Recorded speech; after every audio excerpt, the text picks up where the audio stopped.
बिस्मिल्लाहिर्रहमानिर्रहीम। अस्सलामु अलैकुम वरहमतुल्लाहि वबरकातुहू। जनाजे की नमाज़ पढ़ना फ़र्ज़ किफ़ाया है।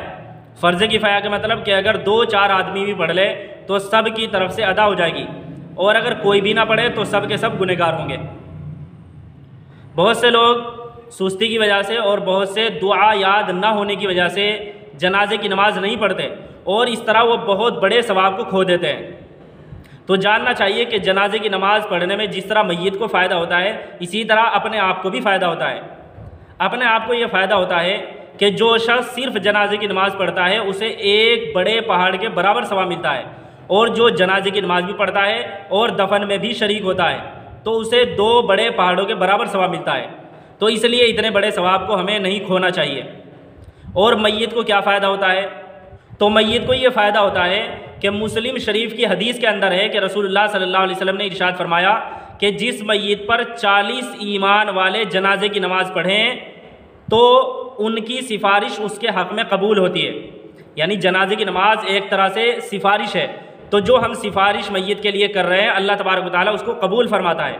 इसी तरह अबू दाऊद की हदीस के अंदर है कि रसूलुल्लाह सल्लल्लाहु अलैहि वसल्लम ने इरशाद फरमाया कि जिस मैयत पर 3 सफ़े जनाजे की नमाज़ पढ़े तो उसके लिए जन्नत वाजिब हो जाती है।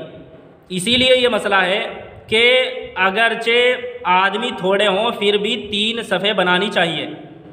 चाहे हर सफ़ के अंदर 2 आदमी आ रहे हों, लेकिन 3 सफ़ बनानी चाहिए ताकि मैयत को इतनी बड़ी फजीलत हासिल हो जाए। और अगर ज़्यादा लोग हैं फिर चाहे कितनी भी सफ़े हो जाए, इससे कोई फ़र्क नहीं पड़ता।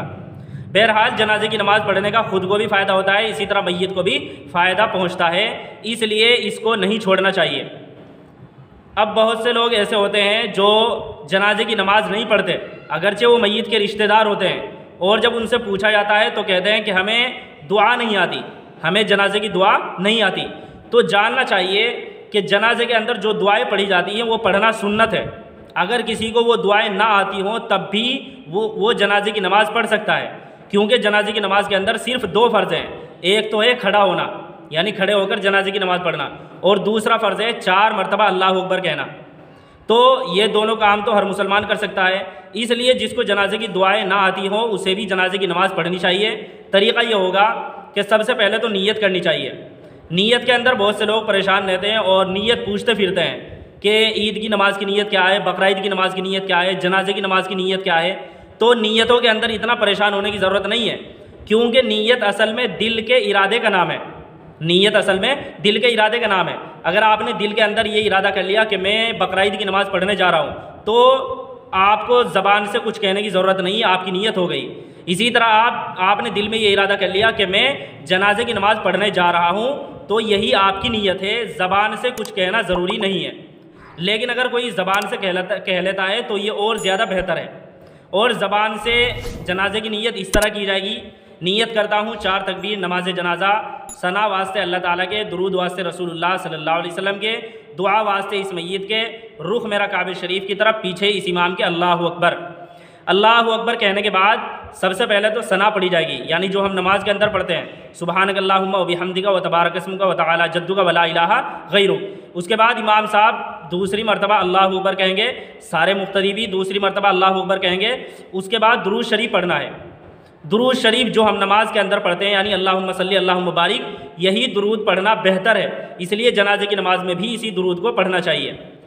और मान लीजिए कि अगर किसी को ये दुरूद भी नहीं आता जो हम नमाज के अंदर पढ़ते हैं, यानी अल्लाहुम्मा सल्ली अल्लाहुम्मा बारिक, ये दुरूद भी किसी को नहीं आता, तो वो सल्लल्लाहु अलैहि वसल्लम पढ़ता रहेगा। उसके बाद इमाम साहब तीसरी मरतबा अल्लाहु अकबर कहेंगे। तीसरी मरतबा अल्लाहु अकबर कहने के बाद दुआ पढ़ी जाएगी, अल्लाहुम्मा उफ़िल हय्यिना व मय्यितना। ये दुआ डिस्क्रिप्शन में हमने लिख दी है, वहाँ देख लेना। आम तौर से यही दुआ है जो लोगों को याद नहीं होती और जिसकी वजह से लोग जनाजे की नमाज नहीं पढ़ते। तो जानना चाहिए कि अगर किसी को ये दुआ ना आती हो तो वो ये पढ़ेगा, रब्बिग़फिरली वलिल मुमिनीना, रब्बिग़फिरली वलिल मुमिनीना, इसको पढ़ता रहेगा। और अगर कोई इतना भी नहीं पढ़ता तो चुपचाप खड़ा रहेगा।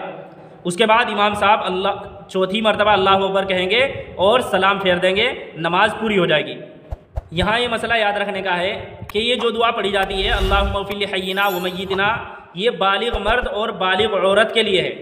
लेकिन अगर जनाजा नाबालिग बच्चे का है या नाबालिग बच्ची का है तो फिर ये दुआ नहीं पढ़ी जाएगी, बल्कि दूसरी दुआएं पढ़ी जाएंगी।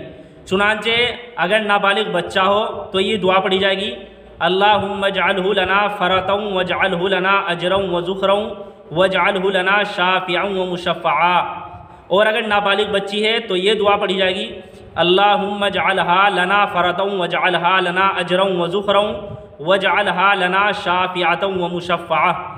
ये दोनों दुआएं भी डिस्क्रिप्शन में लिख दी हैं, वहाँ देख लेना। इस क्लिप को ज़्यादा से ज़्यादा शेयर करें। दीन की बात को फैलाना बहुत बड़े सवाब का काम है।